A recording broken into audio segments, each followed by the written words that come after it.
Hello dear students, welcome to mathematics class. In this class, let us discuss some examples on upper and lower Riemann integral. So here it is the example.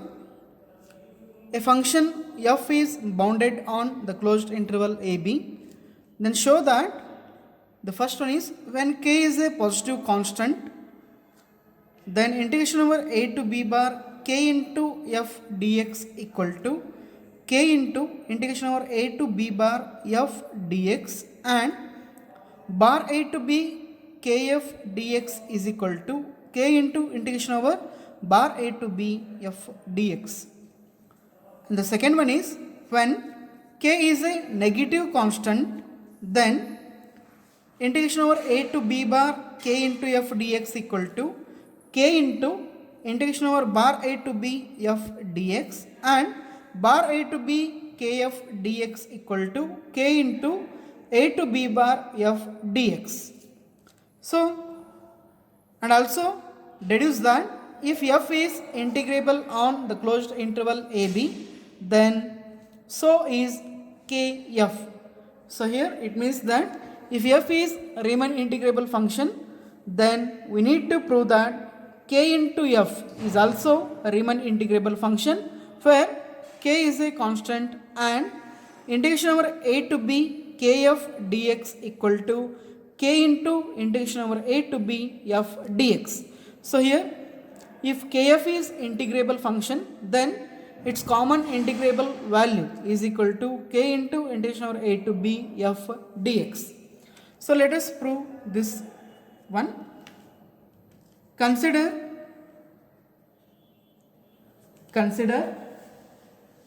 a partition. Consider a partition P which is equal to A, that is equal to x0, x1, x2 and so on up to xn, which is equal to B, of the interval AB. Here P is the partition consisting the points x0, x1, x2 up to xn of the closed interval AB. Let small mr and capital Mr be the infimum and supremum. Small mr and capital Mr be the infimum and supremum of the function f on the rth subinterval IR, which is given by xr minus 1 to xr. So here it is the rth subinterval. Let mr dash and capital Mr dash be the infimum and supremum of the function k into f. Here mr and capital Mr are the infimum and supremum of the function f, and mr dash and capital Mr dash are the infimum and supremum of the function k into f on the rth subinterval IR, that is xr minus 1 to xr. Now let us consider the first one.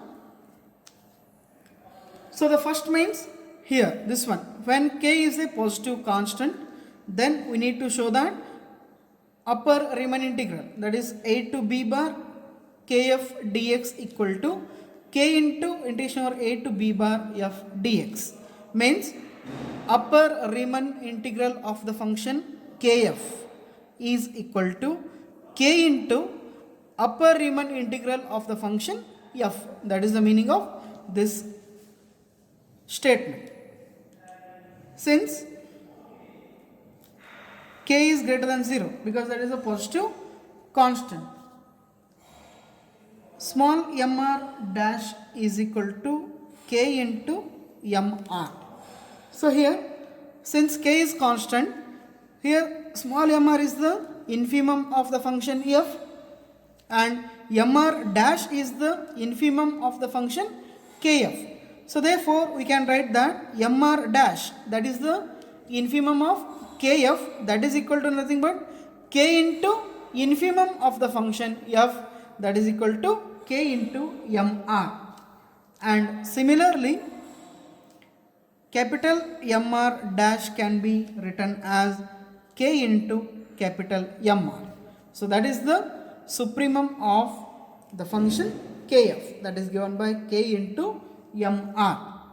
Now upper Riemann sum of the function kf, that is up kf. By the definition of upper Riemann sum, we can write that upf as summation over r is equal to 1 to n capital mr into delta r. So here the function defined is k into f. So therefore summation over r is equal to 1 to n. Here the supremum of this function is capital mr dash, here this one. So this is the supremum of the function kf into delta r, and this one is equal to summation over r is equal to 1 to n. This mr dash can be replaced by k into mr into delta r. So here since k is constant, we can take it outside the summation, then it implies k into summation over r is equal to 1 to n capital mr into delta r. So this summation can be denoted by upper Riemann sum of the function f. So therefore this can be written as k into upf. So therefore it implies that upper Riemann sum of the function kf is equal to k into upper Riemann sum of the function f. So here upkf is equal to k into upf, that is the upper Riemann sum of the function kf is equal to k into upper Riemann sum of the function f. Then similarly we can write the same result for LPKF. Here similarly LPKF can be written as k into LPF, because for upper sum we have UPKF equal to k into UPF. So in the same manner we can write LPKF equal to k into LPF. So now consider the upper Riemann integral, integration over a to b bar k into f dx. Now by the definition of upper Riemann integral, we can write this upper Riemann integral of the function kf as infimum of upper sums, that is up kf, such that p belongs to the partition of the closed interval ab. Now here infimum of, here we know the result that upkf is equal to k into upf. Here also p is the partition of the closed interval ab. Now since k is constant, after taking the infimum this k remains as it is. So therefore we can write this one as k into infimum of upf, such that p belongs to the closed interval ab. Then this can be written as k is constant as it is. Now this infimum of upf is nothing but upper Riemann integral of the function f. So therefore this can be written as integration over a to b bar f into dx. So therefore integration over a to b bar k into f dx can be written as k into integration over a to b bar f dx. So upper Riemann integral of the function kf is equal to k into upper Riemann integral of the function f, and integration over bar a to b kf dx. That is the lower Riemann integral. Bar a to b kf dx is equal to supremum of, this is by the definition of lower Riemann integral. This is the supremum of all lower sums. So here the function is kf. So therefore that is LP kf, where p belongs to the partition of the closed interval AB, which is equal to supremum of, here this result can be written as k into LPF, such that p belongs to the closed interval AB. Now after taking the supremum, that k, which is the constant, that remains as it is. So therefore k into supremum of LPF, such that p belongs to the partition of the closed interval AB. Now this one is k into, here supremum of LPF, that is nothing but lower Riemann integral of the function f. So therefore this one is bar a to b f into dx. So therefore bar a to b k into f dx is equal to k into bar a to b f dx. So therefore the upper Riemann integral of the function kf is equal to k into upper Riemann integral of the function f, and also lower Riemann integral of the function kf is equal to k into lower Riemann integral of the function f. So this is the first result. Then the second one. So it is when if k is a positive constant, and if k is a negative constant, then what will happen? In the second case, when k is less than 0, means if k is a negative constant, then small mr dash, that is the infimum of the function kf. So since k is negative, then infimum of f becomes the supremum, and supremum of f becomes infimum since k is less than 0. So therefore here this small mr dash can be written as k into capital Mr, because this capital Mr is the supremum of the function f, and we are multiplying that by k in the function kf. So therefore that k is negative, hence this k into capital Mr becomes the infimum of the function k into f, and capital Mr dash is equal to k into small mr. Now up kf is equal to summation over r is equal to 1 to n capital Mr dash into delta r, because this capital Mr dash is the supremum of the function kf. Now this one is equal to summation over r is equal to 1 to n. Here capital Mr dash is given by k into small mr delta r. Since k is constant, we can take it outside of the summation. Then remaining k into summation over r is equal to 1 to n small mr into delta r. So here small mr is the infimum of the function f. So therefore this is nothing but LPF. This one is the lower Riemann sum, because here we have infimum. If we have the infimum in the summation, that is nothing but the lower Riemann sum. So therefore that becomes k into LPF. And similarly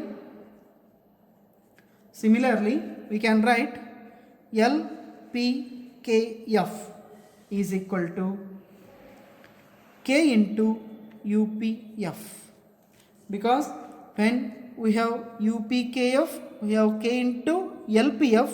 So therefore in case of lower Riemann sum for the function kf, we have k into upper Riemann sum of the function f. Now let us consider the upper Riemann integral, that is a to b bar k into f dx. So here integration of a to b bar k into f dx is equal to infimum of u p k f. This is by the definition of upper Riemann integral. Now it is equal to such that p belongs to the partition of the closed interval AB. Now this one is infimum of, here we know the result that UPKF is equal to K into LPF such that P belongs to the partition of the closed interval AB. Now this one can be written as K into infimum of LPF such that P belongs to the closed interval AB. Now here, so here K into infimum of this one, here we know that K is the negative number or negative constant, so therefore minus of this infimum becomes the supremum. So therefore that is K into supremum of LPF such that P belongs to the closed interval AB. It happens only when K is the negative constant, means whenever we are considering the negative values, then their infimum is nothing but the supremum and supremum becomes the infimum. Here we have small mr dash is equal to K into capital MR. This is because K is the negative constant. So by the same reason we have here infimum of K into infimum of LPF, that becomes K into supremum of LPF. So here K into, by the definition of upper Riemann integral, this becomes bar a to b f dx, that is the supremum of lower sums, that is nothing but the lower Riemann integral. So therefore that is K into bar a to b f dx. So therefore it implies that a to b bar kf dx. So this is the upper Riemann integral of the function kf is equal to K into bar a to b f dx. So this is the lower Riemann integral for the function f, and this one is the upper Riemann integral for the function kf. So therefore when K is the negative constant, then upper Riemann integral of the function kf is equal to K into lower Riemann integral of the function f. And the next one is, let us consider the lower Riemann integral, that is bar a to b f dx. Sorry, bar a to b K into f dx. Now by the definition of lower Riemann integral, it is equal to supremum of LPF. So here the function is kf, then we should write supremum of LP into kf, then that is nothing but, P is the partition of the closed interval AB. Now here we know the result that LPKF is equal to K into UPF such that P is the partition of the closed interval AB. Now here we know that K is the negative constant, then supremum of negative constant becomes the infimum. So therefore we can write this one as K into infimum of UPF, where P is the partition of the closed interval AB. Now it is equal. So here by the definition of upper Riemann integral, infimum of upper sums, that is nothing but upper Riemann integral of the function f. So therefore this one is K into integration over a to b bar f dx. So therefore bar a to b kf dx is equal to K into a to b bar f dx.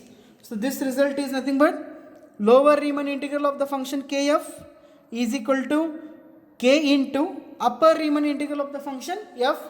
This is when k is the negative constant. Then, so here up to this we have proved that the given two conditions, they are, the first one is when k is the positive constant, a to b bar k into f dx equal to k into a to b bar f dx, and bar a to b k f dx equal to k into bar a to b f dx. These two are when k is the positive constant.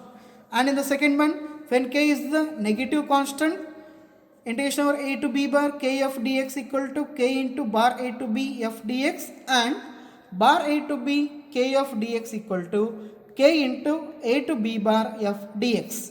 Now we have proved these two statements. Then we need to prove that if f is Riemann integrable, then kf is also Riemann integrable. Let us prove that one.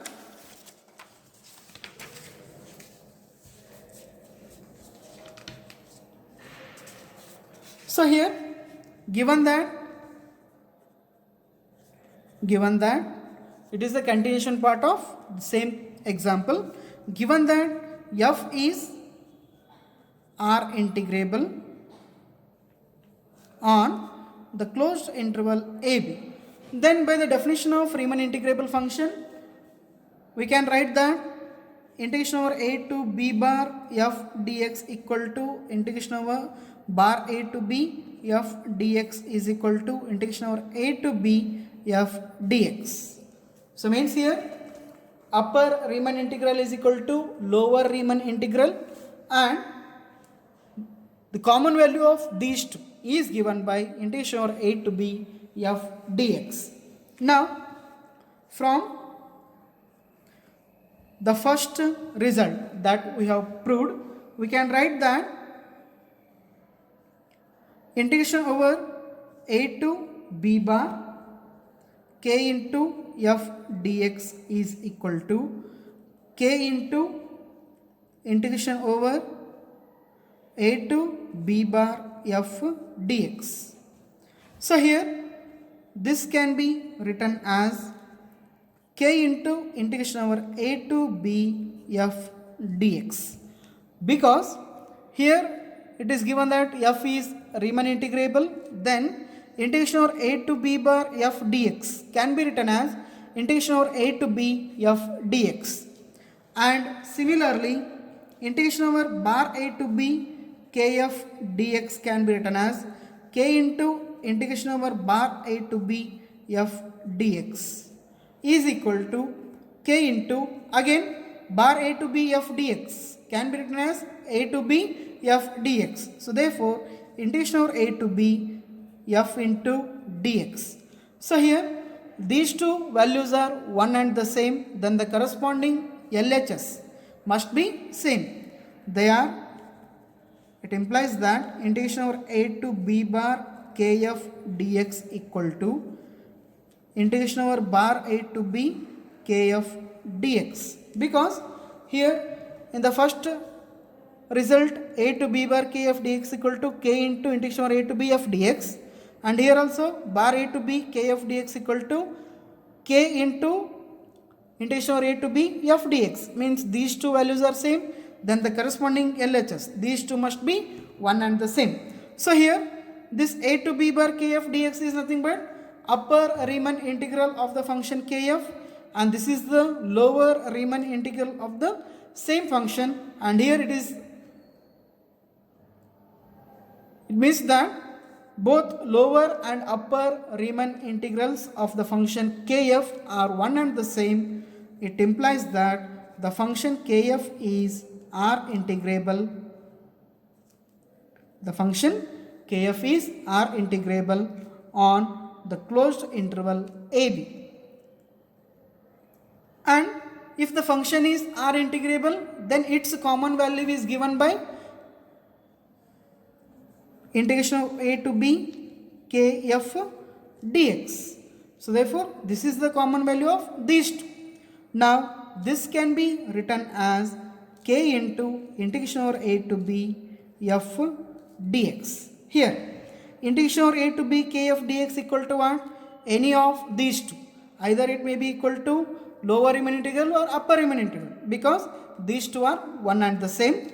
And now this upper Riemann integral is equal to what? K into integration over a to b f dx. Or we can write the same statement as integration over a to b k into f dx is equal to integration over a to b bar kf dx, because the kf is Riemann integrable and its common value is nothing but integration over a to b kf dx is equal to upper Riemann integral, and this upper Riemann integral is given by k into integration over a to b f into dx. So therefore it implies that integration over a to b kf dx equal to k into integration over a to b f into dx. So therefore this one is the desired result for the given example. So here we have proved the two given statements. Along with that, we have proved that if f is Riemann integrable, then kf is also Riemann integrable. So this one is very important.